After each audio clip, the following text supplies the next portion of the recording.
All right. So as people are coming in, hopefully we'll get them in here fairly soon. I just wanted to introduce the topic a little bit. The goal of the meeting today is going to be to, try to answer some of the questions around intelligent buildings and stuff. There's a lot of people out there talking about what's possible and what could be possible, and a lot of things are. Just wanted to sit back and take some time for us to talk about, what are the things that are kind of providing the biggest values? What are the things that aren't? What are the surprises in those, both, good and bad? And, hopefully what we do is we answer a lot of questions or see some questions that people are having and help them get started to get on the road to doing more of this themselves. So that's kind of the goal here is maybe we can dispel some myths. Maybe we could talk about what's working, what's not. A little of the gotchas if you're going to head down this path. What are those gotchas that you're going to run into? No, it's a 5 o'clock meeting, but it's not. So we're going to get started here. Brad, why don't you kick it off for us as far as talking about the Building Intelligence Group, the organization, and what we're all about. Absolutely. And Ben Wallace is our president this year. Normally Ben would lead us off, but he is mobile today, so he gave me his notes, and I will kind of work through some of our announcements. So yeah, thanks again to everybody for joining us. We like to start out our meetings by reminding everybody that this organization must operate under antitrust compliance, which means we won't engage in activities that could result in any anti-competitive activities, such as agreements that always or almost always restrict competition and reduce output, things like price fixing, market allocation, bid rigging, group boycotts. So I want to make sure we're all operating above board. And by participating in today's conversation, you are agreeing with our end user license agreement. And then the next here, getting into the more fun stuff, we are starting to grow the financial side of this organization slowly but surely. And that means we are taking sponsorships. We've got some packages that are put together out on our website. There's a couple of different tiers of sponsorship.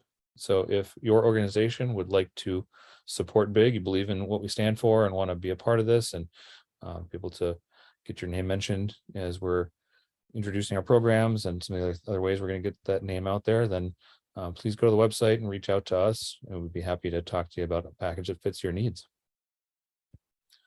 The other ways you could join are, we also have individual memberships available. So the low price of $50 per year per individual, you can go and also register on our webpage, and that will allow us to help keep making progress growing out this national organization, which has got more and more chapters being founded every day. And we're looking to try and return that value back to you. We also, in the meantime, don't want to be exclusive or make you have to pay to be able to join one of these events. We want to keep this open. So our membership will evolve with what value we're giving back. But for right now, we're still not going to be exclusive. We'll be open for members or non-members. So if it's something that you believe in, you see the value, and you want us to be able to have a bright future, please go and support us. Other ways you could support us, we have local chapters that are popping up. More on that in a little bit here. And you can join a local chapter. Please go on our website, look to see if there's a chapter in your area that you can join, or you can reach out through the website, through the email address on the website. Other ways that you could be a participant, we are constantly engaging with people around the country who say, hey, there isn't a chapter in my area, but I'd like to get one going. I know a lot of people who are in this marketplace and would like to be able to use that network to try and bring them all together and be able to meet locally. And so we have a chapter liaison, Ben Disney. He's been very successful in helping to organize the big Chicago chapter for a number of years now. He's been participating on our executive committee and working with Zach Cornwell as part of the chapter liaison committee. So we're going to be meeting next week with chapter leaders and founders. And if you're interested, go ahead and email us through the website, and we'll get you to the right place to get invited to that meeting. Some of those exciting announcements we have about new chapters that are starting up. We want to give some shout outs. So Brian Vaughn and others who recently launched the Boston SMOT chapter. big. They had a meeting that happened, I believe, earlier this month. So it was great to see people turning out, and happy to have that chapter getting off the ground. Also, big ups to Max Shirley and Paul Maximuk, who have been working for a while now and seeing some of the fruits of their labor paying off with the big Detroit chapter. They met for their first time recently. Same with Eric Larson at Big Charlotte, and Zach Cornwell, who is kind of single-handedly launching, he's cornering the market on the Lone Star State with chapters in Austin, Texas, which has kind of led then to people in Dallas and San Antonio getting connected and getting those started up. And Zach has also been connecting with chapter leaders in other states to help in his role as a chapter liaison, getting some of those other groups off of the ground. So thanks a lot to all those folks who are dedicating their time and energies to getting those local chapters going.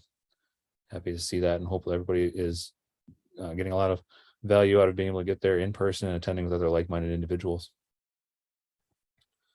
We are going to have a quarterly update meeting, which is on quarterly leadership meeting. Sorry, it's our third quarter leadership meeting. So for all those people who are chapter founders or people who are participating in our subcommittees, that the 21st, so next Friday morning, 8 o'clock Central, bright and early.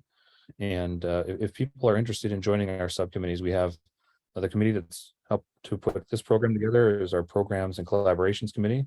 So event programming on a national level. We talk a little bit on the local level as well, mainly focused on this national org, which is putting together these virtual programs.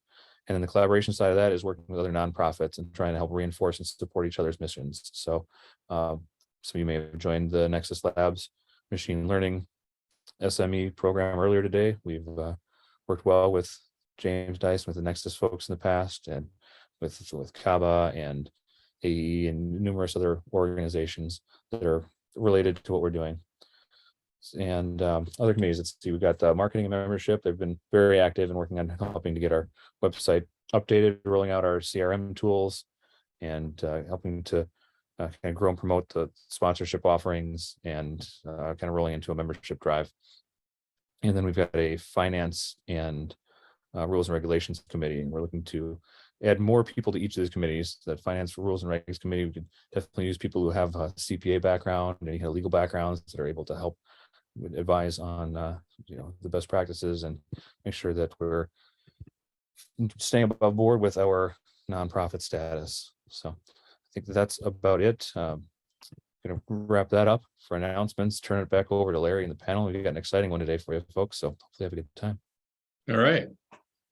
Thanks, Brad. So just to get going, so this is a little bit of like the type of things we discuss when we're at local chapters and things. So this is kind of a bigger version of what goes on at a local meeting where people are face to face and discussing these types of issues. So I'm going to quickly introduce our panel today.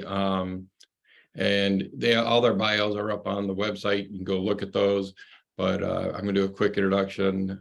Francisco Ruiz, the Global Director of IoT and Infrastructure Strategist for Real Estate and Facilities at Oracle. Drew DePriest. Drew leads the facility management technology for a large client at CBRE. Matt White, who's the senior consultant and advisor at JLL.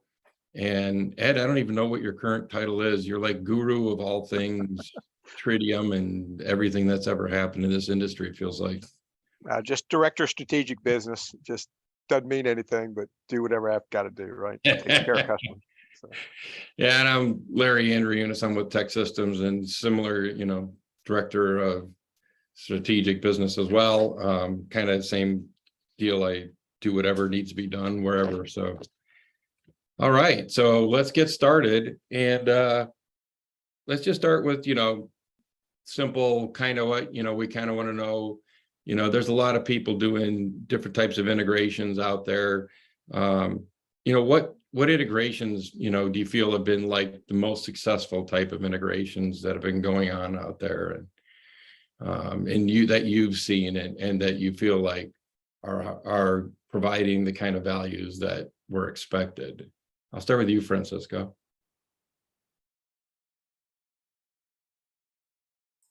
Guess it'll help if I'm unmuted there. You can answer that question in a lot of different ways. Whether it's the specific technologies that are successful or the teams involved. I kind of look at that question and I think, okay, what integrations have been the most successful? And I think those where we've begun with, a problem we're trying to solve for and a strategy to begin with, rather than just going in and saying, we're going to put in a lighting system or metering or BMS, whatever the case may be.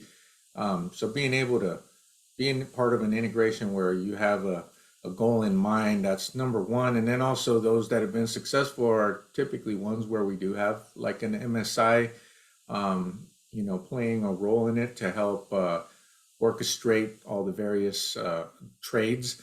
And when it comes to specific kind of systems, there's a couple core ones that just are like, not too cutting edge there, but they provide a ton of value there. And for me, it's always one, having that MSI component, but then your BMS maximized to the fullest that you can, metering so that you can measure and verify everything you are actually doing and why you're doing it, and lighting, and with lighting goes that occupancy, driven automation that's possible. And right there, that's like a lot of the core integrations that I've seen become more and more mature and more successful and have a ton of value. I'll stop at that so I give everybody else a chance to chime in there. No, it's great. How about you, Drew? What have you been seeing? Sure. So the last couple of years for me have been influenced and biased at kind of the enterprise IT level. So that, I think, is where my lens takes a stab here. So I mean, successful in general, building a little bit on what Francisco is talking about, everything for me has been wherever you have a project or an initiative with defined business outcomes, a fully fleshed out requirements doc, and use cases and user journeys. Like that, to me, I was a field tech at Tritium Tech 18 years ago, and I feel like the industry moving towards this kind of successful integrated play is starting to absorb more of the enterprise IT methodology when it comes to product development, product support. So leveraging things like a requirements doc in enterprise IT world, that's table stakes. Successfully from an intelligent building perspective, I'm starting to see that more and more. And then, a specific example where I've seen that work well at my current client, as well as a few others, is more of an integration at a top data layer, if you will. So the ability to start pushing things out of a building and then compare building performance along, HVAC, lighting, with occupancy, with work orders, with asset health, and kind of get a broader picture of how everything's operating together. All right. You guys are already throwing me a curve, which is good. Matt, how about you? What are you seeing? Yeah, very similar. I think at the very basic level, if you're talking about integrations within the building, similar to what was said, you have to define the why. So why are we doing these integrations? Why are they important? And in order to get the key results, what is the data needed to do that? So just integrating everything for the sake of integration is a waste of effort, time, and resources. So, and just creates frustration because then nothing comes out of it as a result that's clear cut and definable.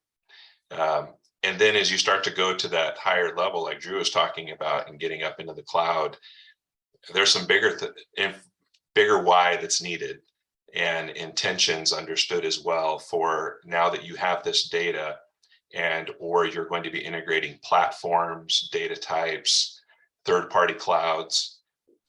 You really need to understand the intention of where things are supposed to be 5-10 years from now, and what the interests are of the client from a cybersecurity perspective, to a data ownership perspective, to sort of all those use cases that Drew mentioned.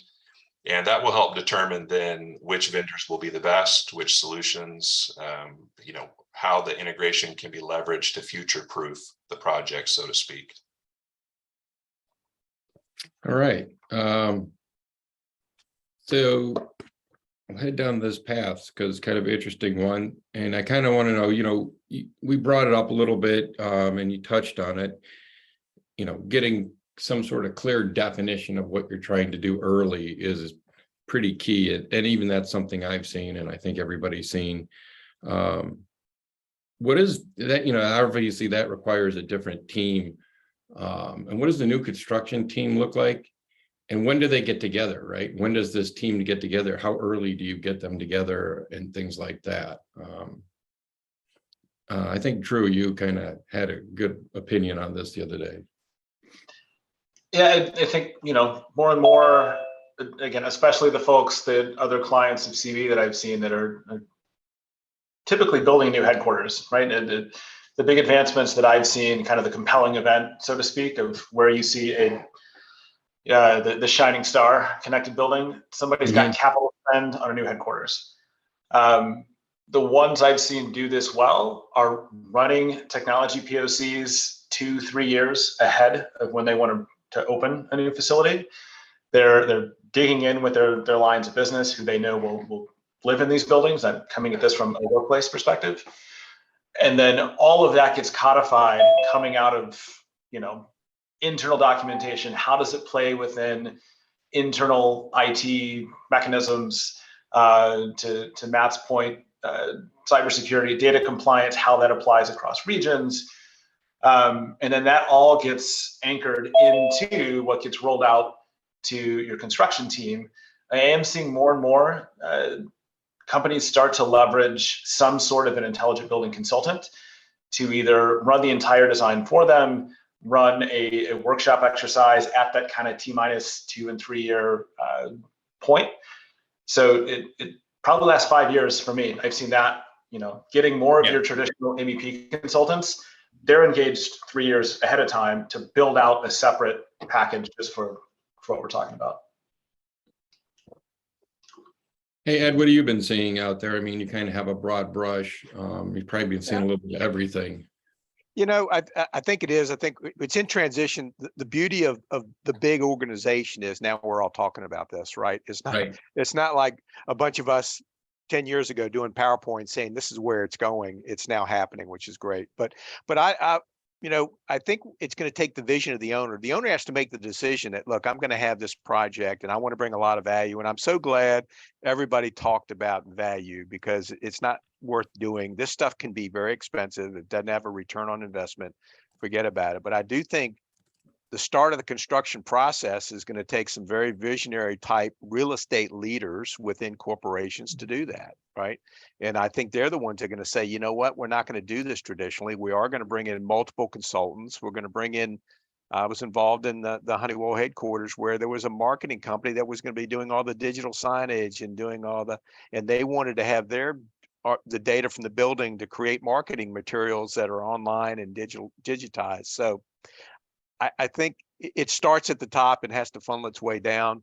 And I think the engineering community is starting to change the way they do things. It's not just, take a spec and throw it out there anymore. So, but I think it's still in transition, because I'm still seeing a lot of jobs that the owner gets whatever was thrown out there in the construction process, and then they get to the job and it's like, wow. So I think and again, I'm glad to hear, like I said, starting 3 years ahead of time is not unusual at all now. That's what it takes to be thinking about that. And also to think about what's the technology going to be in 3 years. I can assure you, working on the headquarters I was just involved in, a lot of stuff evolved over 3 years, and you have to figure out in the construction process how you can be flexible, because some of that stuff's going to change and the pricing may change as well. So I'll chime in a little bit. Really good point. Go ahead. I'll just share a little bit of, I've had the opportunity prior to Oracle to be on the other side of the fence, and now being on the owner's side, I could share that within Oracle. So I lead a team of subject matter experts that focus on our portfolio globally, and at the outset of any project, we have our requirements, starting with that independent data layer. And this has been the case, going back good 5-6 years already, where we start with clear description of, where we want the data to be stored, what we're going to be using the data for, regardless of the various, subsystems we have across our portfolio, because we obviously, with a portfolio of 22 million square feet, you're going to have all sorts of different BMSs, lighting, meters across the board. And so we approach this, from day one, with our requirements and, what we're trying to achieve, what metrics we're trying to ensure that we have access to, as well as what our overall corporate goals are, whether for sustainability, or portfolio optimization, so that we know how our space is being used. And then last but not least, that employee experience. And really, we don't look at them in silos from day one. We're looking at it holistically and across everyone from the GC to the MSI that we've got on board, to the subcontractors that we're using, and obviously pushing them to help us come up with the best and smartest, solutions, and at the same time pushing our teams internally to up those skill sets that are changing right now as we speak. And last but not least, being a company like Oracle, that we're developing products as well, right? We have our cloud and IoT solutions. So my team feeds in some of that info into our product development teams as well. So we look at this not just to implement and to operate efficiently, but also help with our solutions across the enterprise. So there's a lot of stakeholders and a lot of value to be added here. And you really have to be aware of all that from day one at the beginning. It can't be an afterthought. Right. And I think some of the things we're talking about here too are in the context of the ultimate intelligent building project, right? That's usually for a premier property owner with a premier property, high dollar project value. And I think some of the challenges that come in with what your project team is or who they are in the folks that they can't afford to have all of those players on their project.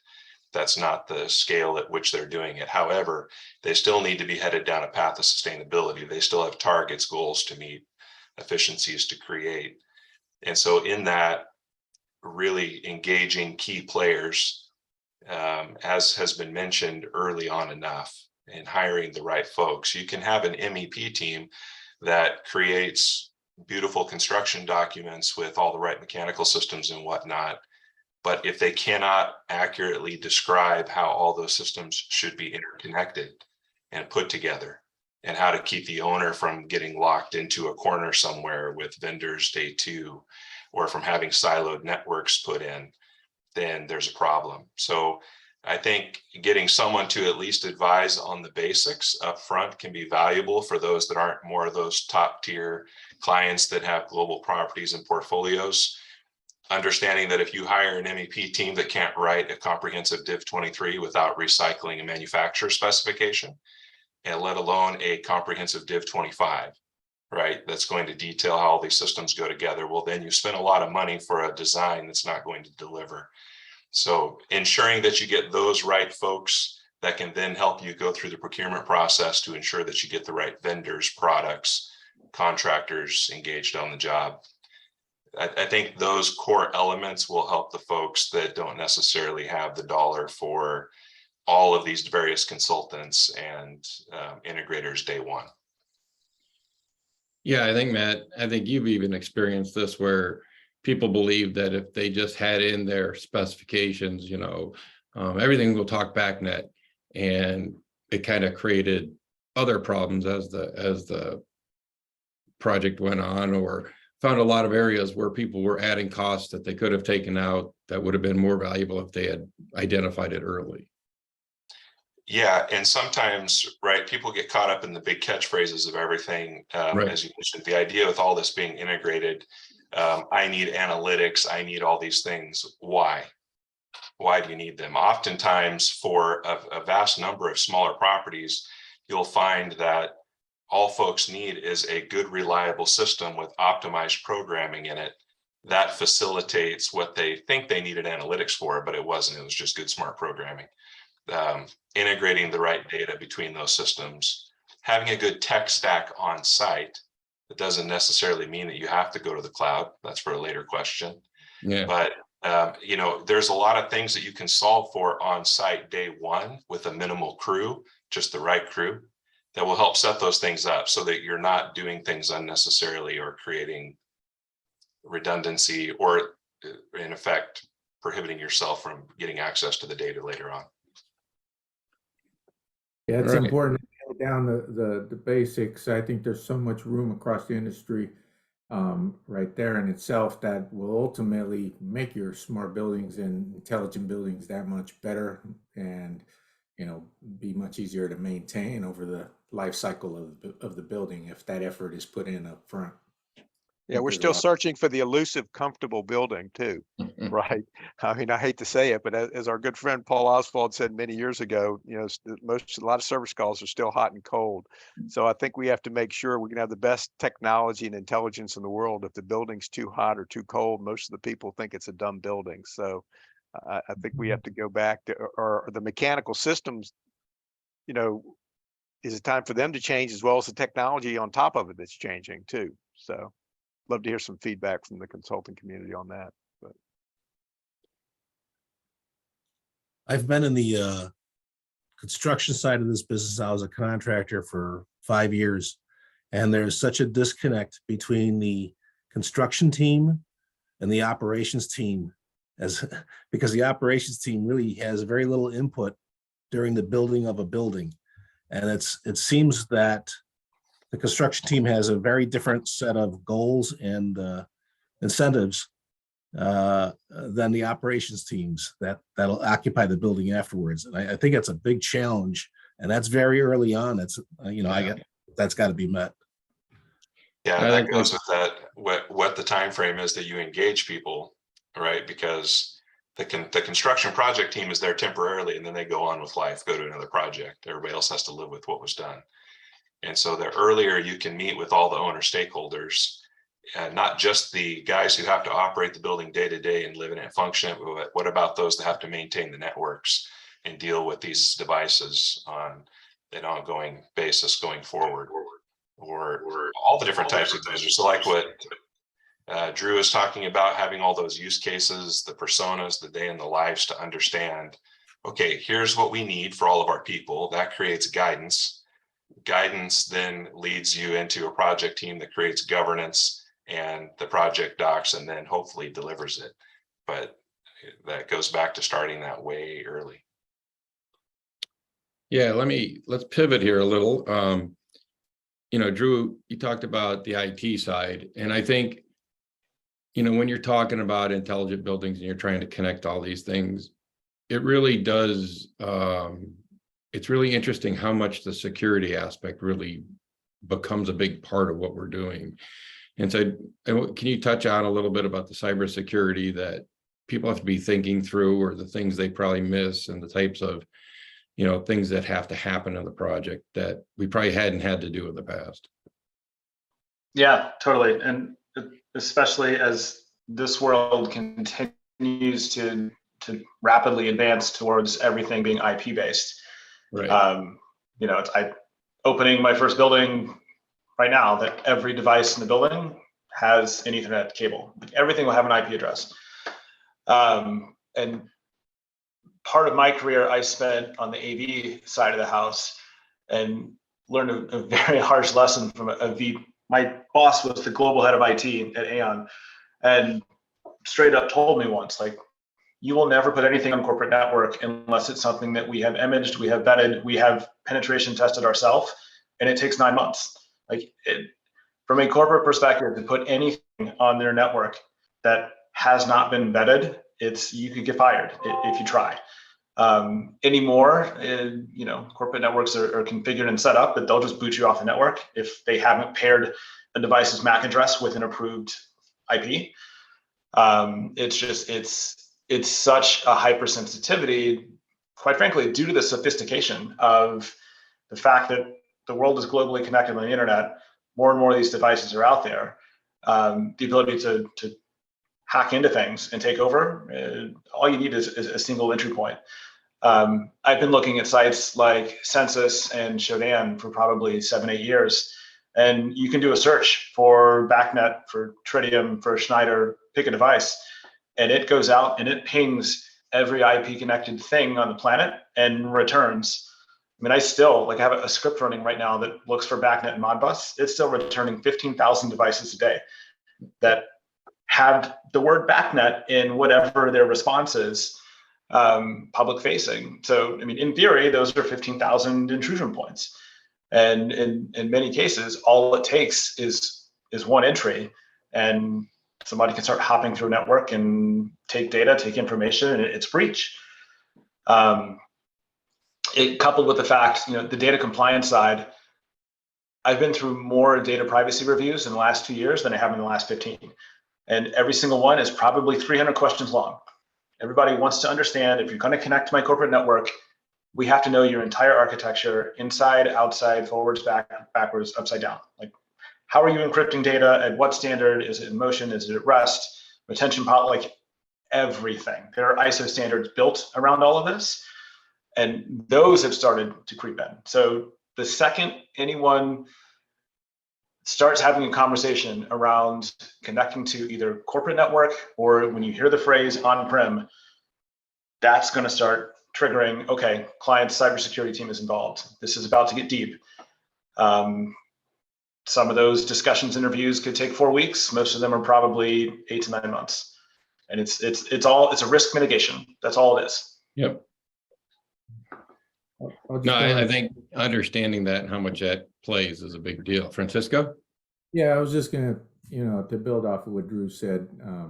For example, at Oracle, we have a pretty robust and detailed security review process, and we pretty much lay out exactly how these solutions are going to be implemented and what's required there. I mean, down to what subsystems are going in on which VLANs, what ports are being open, allowed, to penetration testing. That's, I know not every client or new person going on this journey of smart buildings may not have the IT resources like an Oracle, but it's definitely a very rigorous process. Like Drew said, everything that gets put on the network has to get vetted out, by my team, and that's where we play that liaison role between real estate and facilities and our risk management that basically has a whole review board, and we're there at the table with them. Even the simplest solutions which you may think don't require a security review, if it's going on the network, or if it's even just collecting an email address of an employee to be able to log into the system. We have to understand exactly what that email address is being used for, and how they're using the data, and where it's being stored, and why isn't it in Oracle's cloud. Right. So yeah, a lot of those good questions. Right. And I think the key is, the MSI or the technology consultant starts to become that person who bridges the gap between the different trades and those IT groups.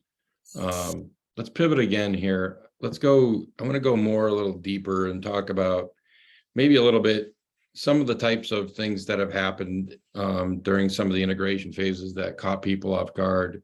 Ed, I know you had an interesting one with lighting, because we always think of pretty simply that lighting becomes a simple thing to integrate to, and then it's not always the case. Yeah, I mean, for years the lighting manufacturers adopted BACnet, and a lot of traditional jobs it was a BACnet interface, but the lighting systems are getting much more complex. Even the lighting fixtures have noise sensors in them. They have occupancy sensors in them, even temperature and humidity sensors now. And a lot of the systems or the APIs are not BACnet anymore.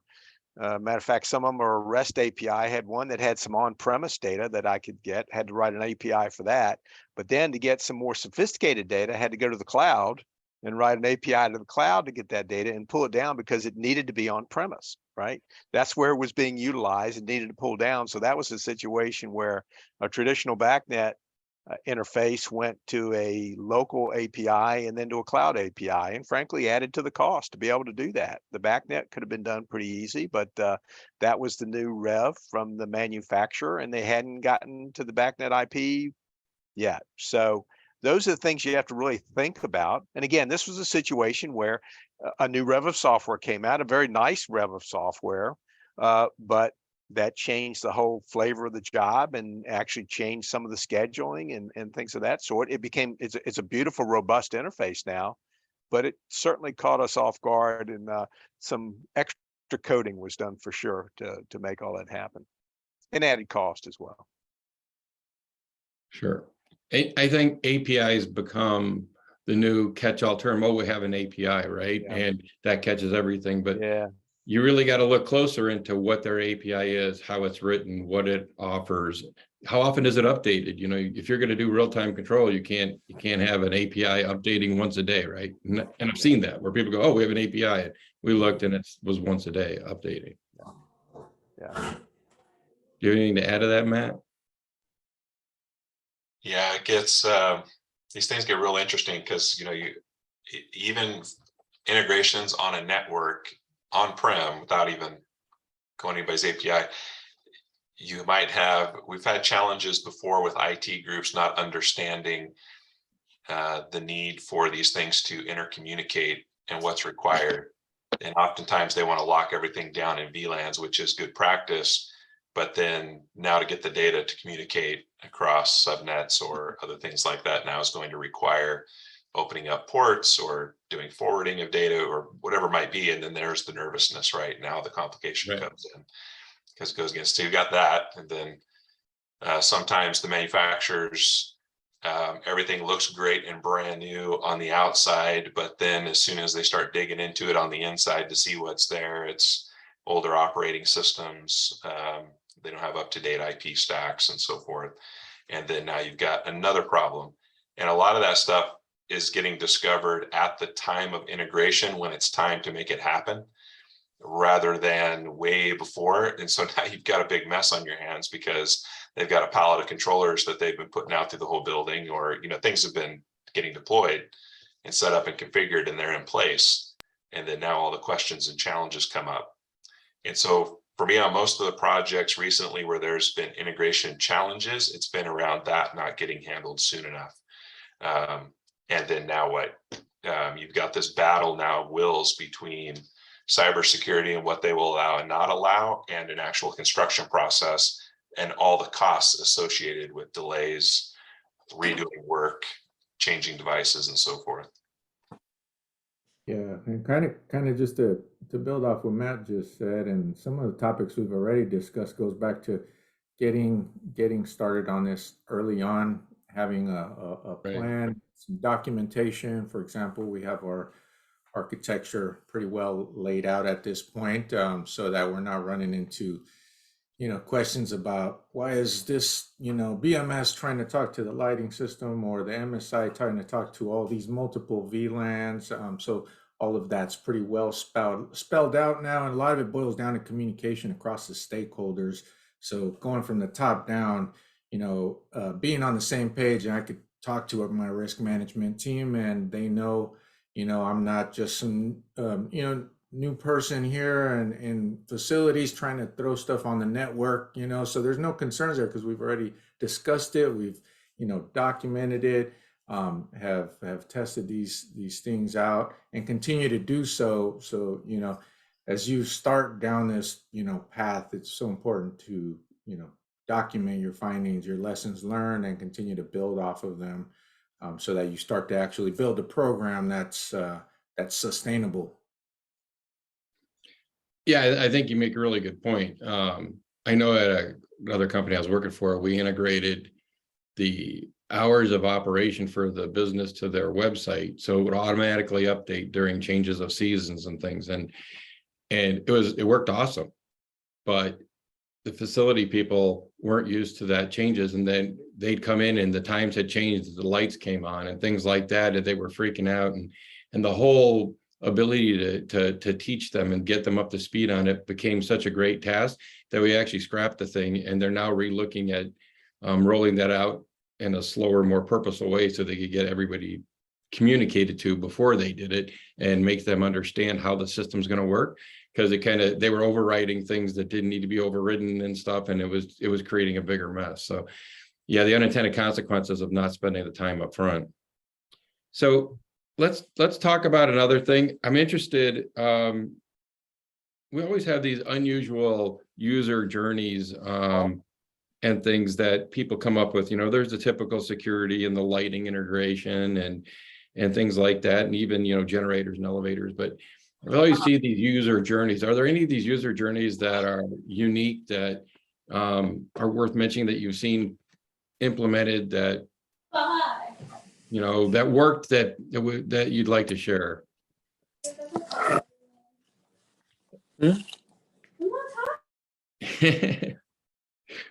I'm trying to please that.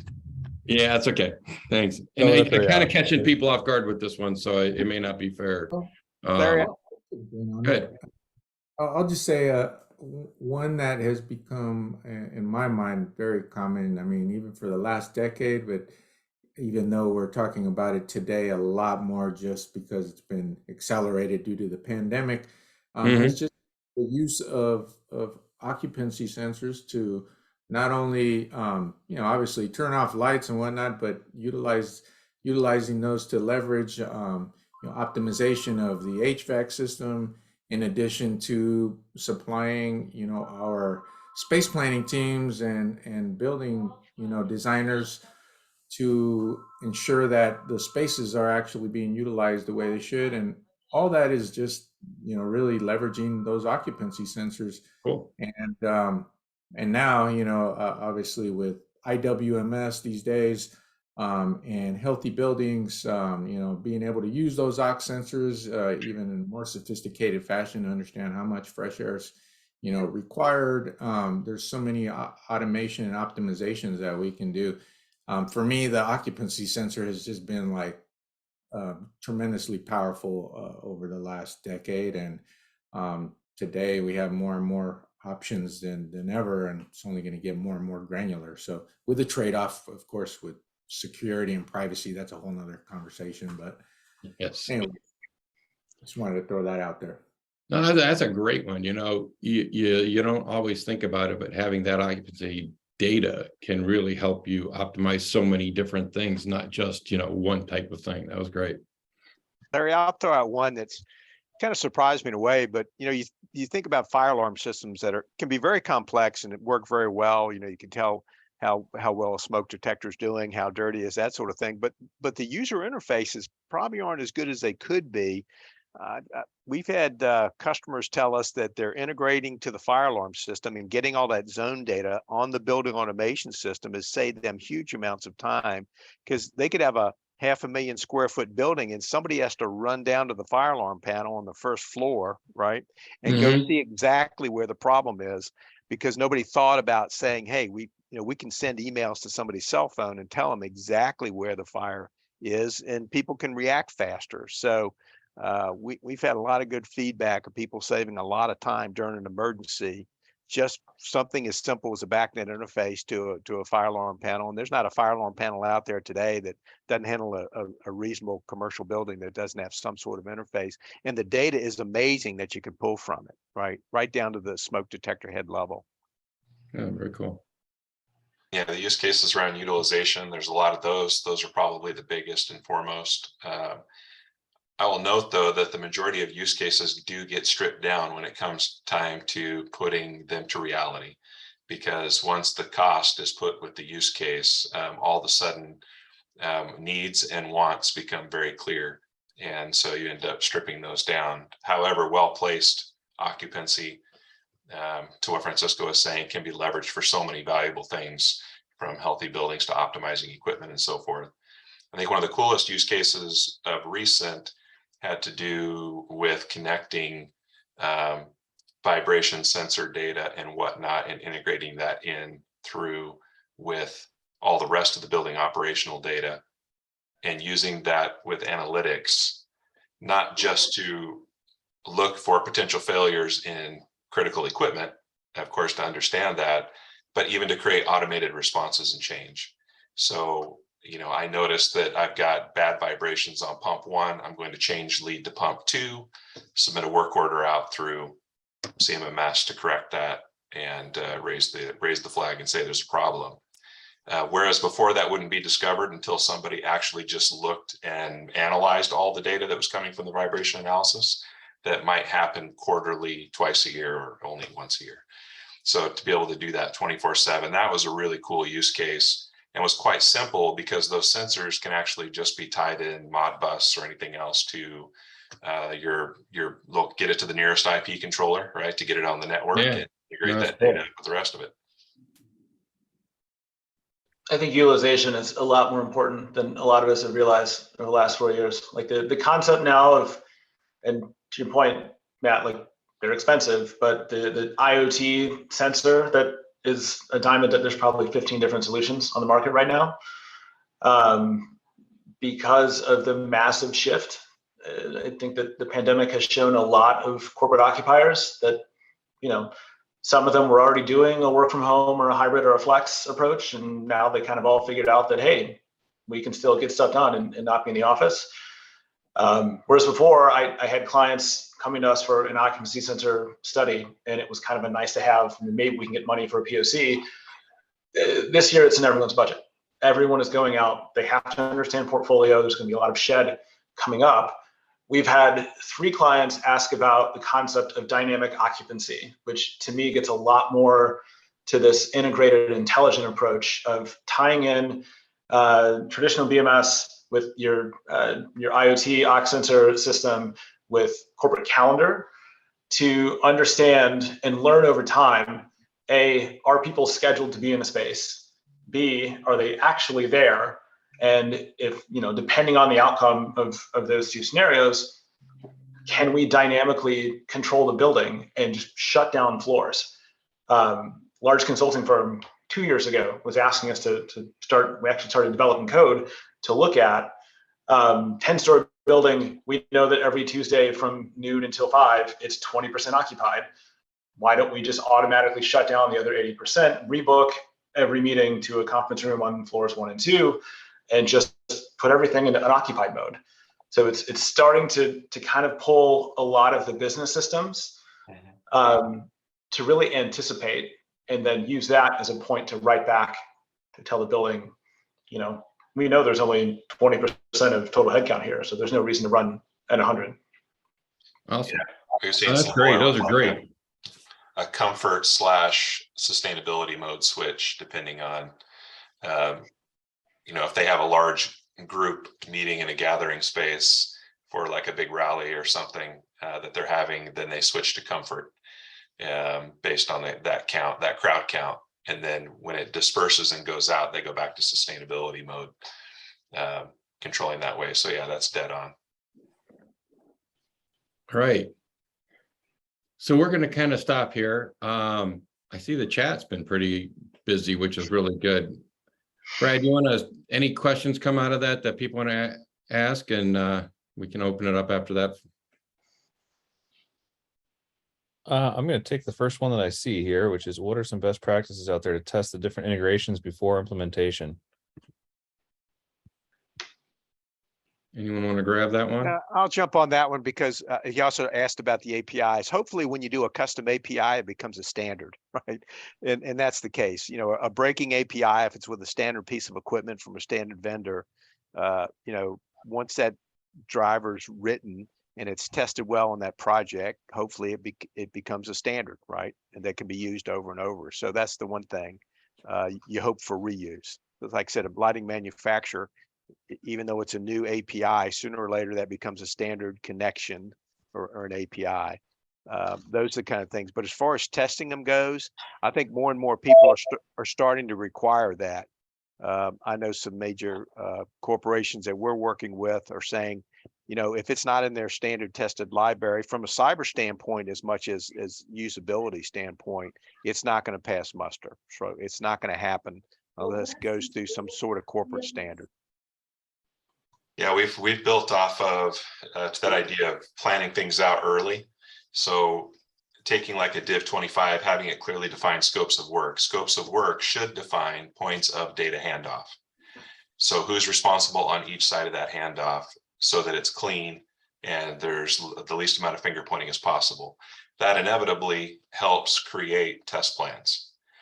And then those test plans can be supplemented into with your commissioning plan as well for the functionality side of things. And you can come up with a nice comprehensive way of doing pre-checks before things go onto permanent network. And then once on permanent network, running those full test plans along with the commissioning. That seems to work well. But again, that ties all the way back to those individualized scopes of work so that you're actually measuring off of what vendors expected. Yeah, make sure you don't value engineer out the commissioning and end-to-end, checks and Yes. validation that's required, and even measurement and verification, after post-project to ensure that you're actually achieving the goals that you're trying to achieve. Most of the time that honestly doesn't even happen. They just start moving on to the next projects.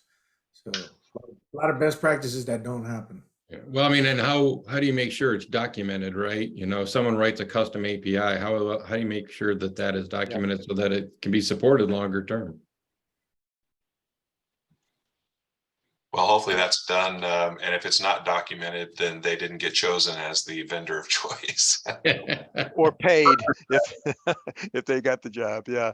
I mean, I think it pushes the vendors now. Have got to be, it's not, people used to represent vendors, and now they have to be able to provide a lot more information up front than they're used to, right? You've got to get the API documentation way ahead of, Yes. and pulling that out of a vendor can be very difficult, right? You call somebody up and they say, well, I don't know how to get that. So I think the equipment people, there's going to be much more factory to factory connections in the future, where people are going to get on the phone and they're going to talk about any kind of custom connection well ahead of time. But it's not going to be between two sales reps, right?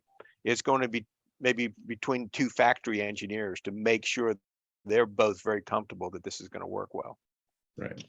Yeah, and I mean, the testing an API, if you're taking that data somewhere off-site, like if you're taking that to an independent data layer or cloud somewhere, hopefully whoever's on the receiving end of that has some way of validating data before they ingest it.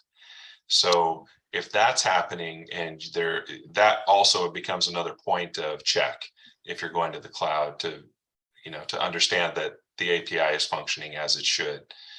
If that's not being checked by the consumer, well, then those bring in more questions. Why are we choosing that as the platform to take data to, and so forth? I would say APIs are not scary. I've written scripts to consume probably half a dozen in the last 2 months. Once you've done one or two, they're pretty straightforward. And if you don't have anybody with development skills on staff, to be quite frank, they're not hard to find these days.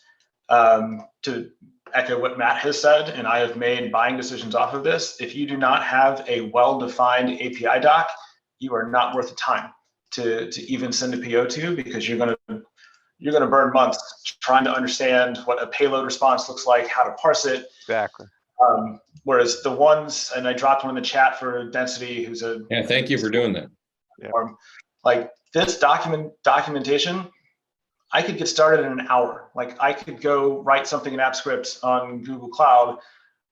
If I had, access and I had a building to key into, I could be up and running in an hour with this level of documentation. This should be the standard.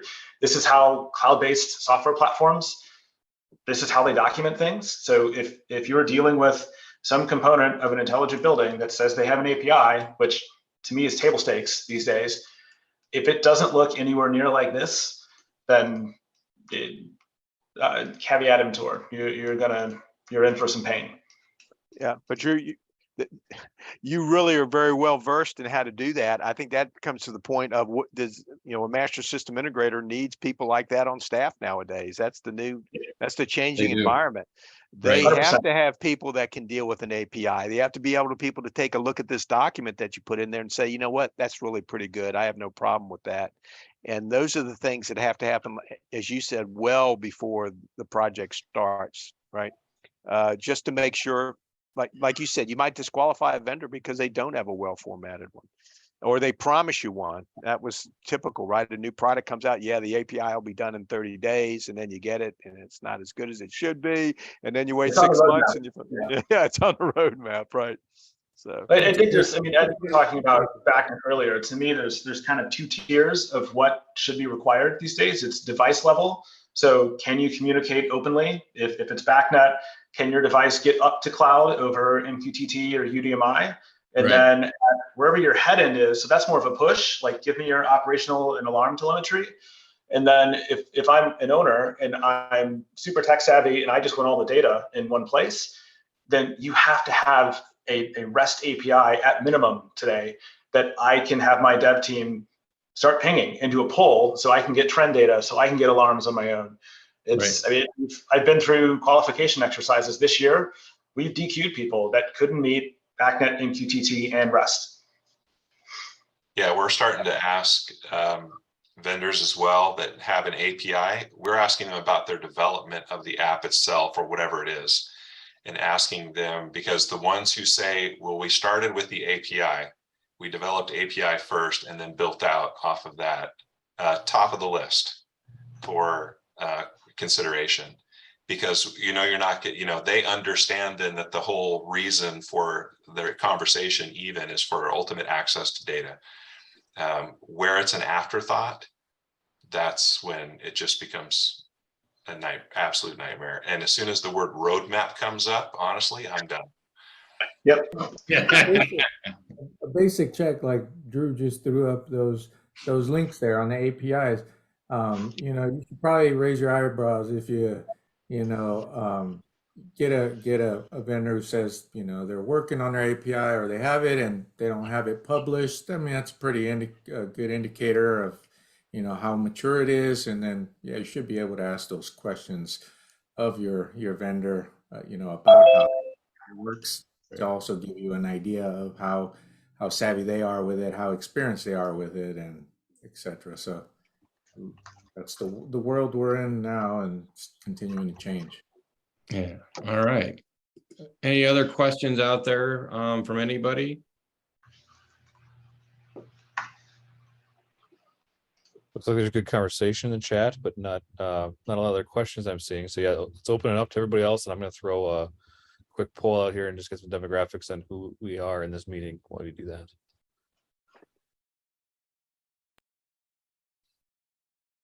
Don't be shy. Feel free to pipe up with your questions.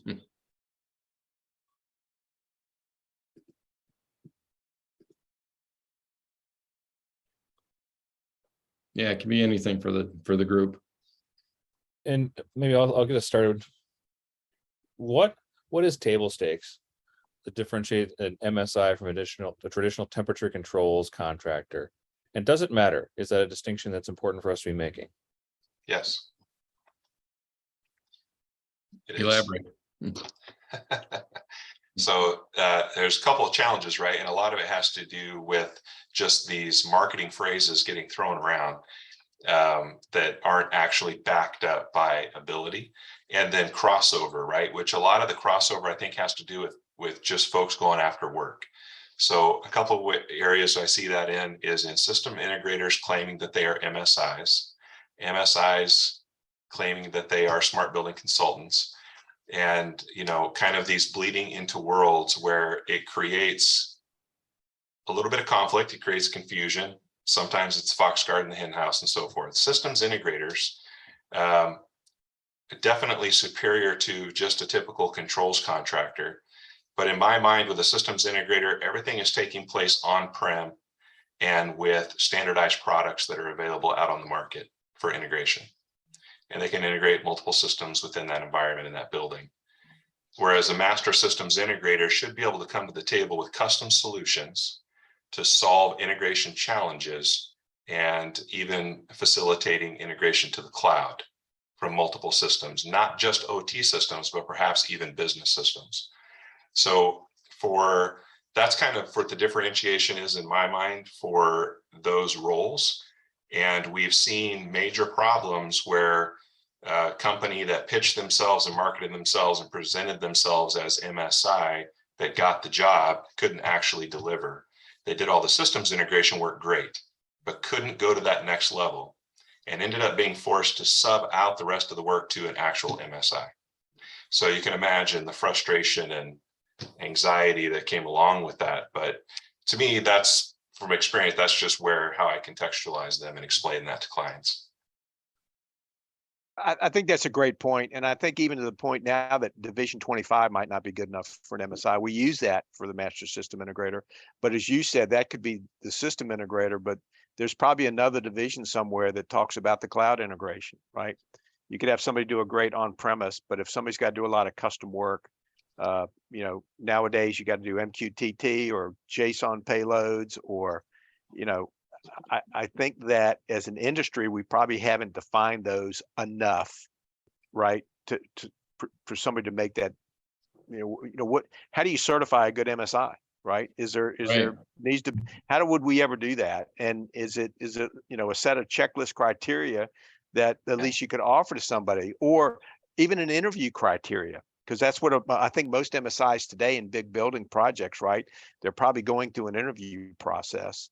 And I think it's difficult. I think you made some great points about, what you saw as a differentiation. I think we need to get that out to the industry better now. Yeah, It's something that might not be handled, in a spec, right? Yeah, just to kind of what Matt said and what Ed said here, I mean, just to add a little piece to it on the MSI front, the way I look at it is those MSIs you'll be able to lean on them from start to finish, and there will not be any gaps in there in terms of on the IT side, the APIs or the custom development. They actually have some software developers in-house, not just advanced controls techs, that can string some stuff together there. Given those products, you have to have, some software development teams under that roof there. And context is a big one across, experience with controls as well as software development. So I think that kind of separates the experienced MSI from, a good controls tech. So maybe as a follow-up, does the industry need a certification to qualify MSIs? Maybe not industry-wide. I would say that the client I work with now qualifies MSIs. Like, there's an interview process. There are certain boxes you have to check, certain trainings you have to go through. Eventually that may evolve into, I don't know if it's an education path or eventually to a certification, but I think, at the fully loaded 100% intelligent building place within enterprise IT, I think those clients who are going down that path will have their own qualification. They will have their own list of questions.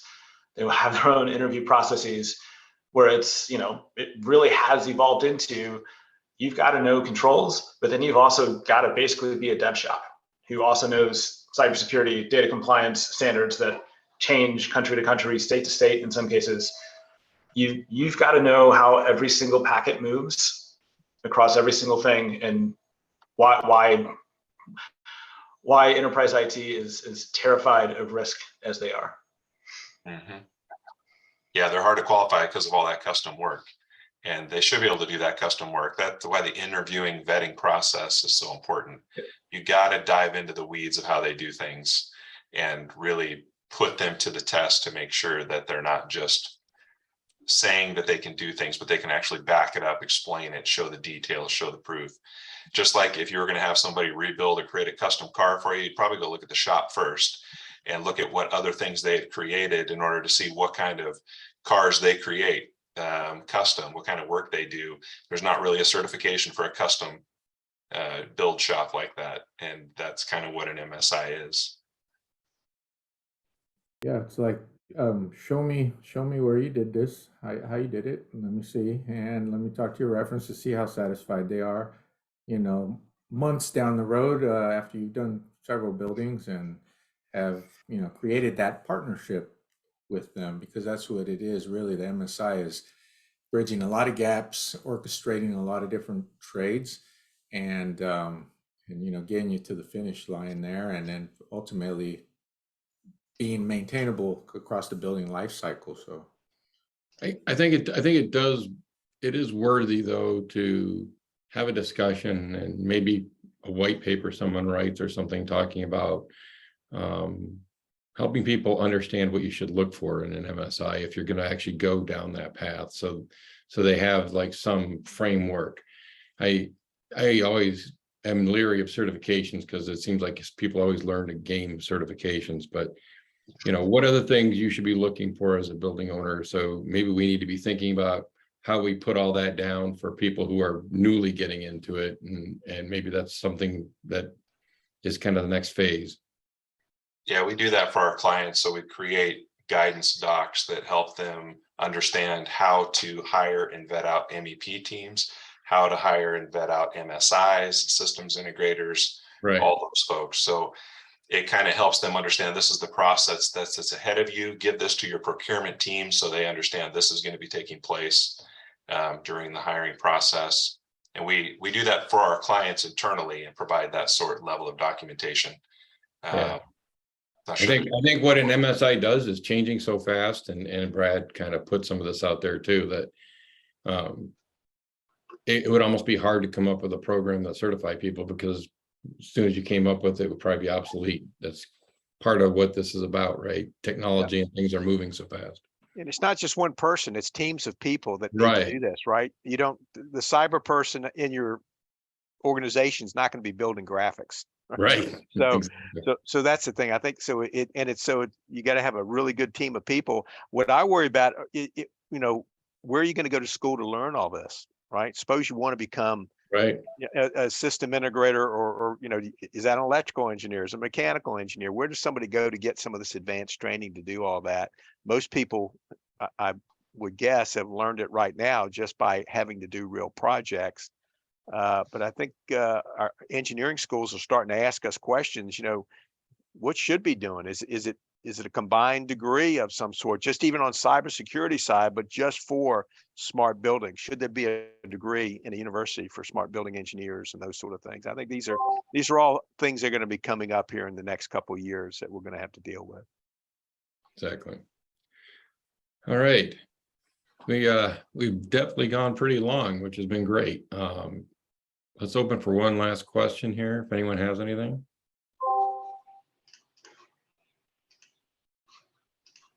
Any All right. other points of view that anybody wants to share?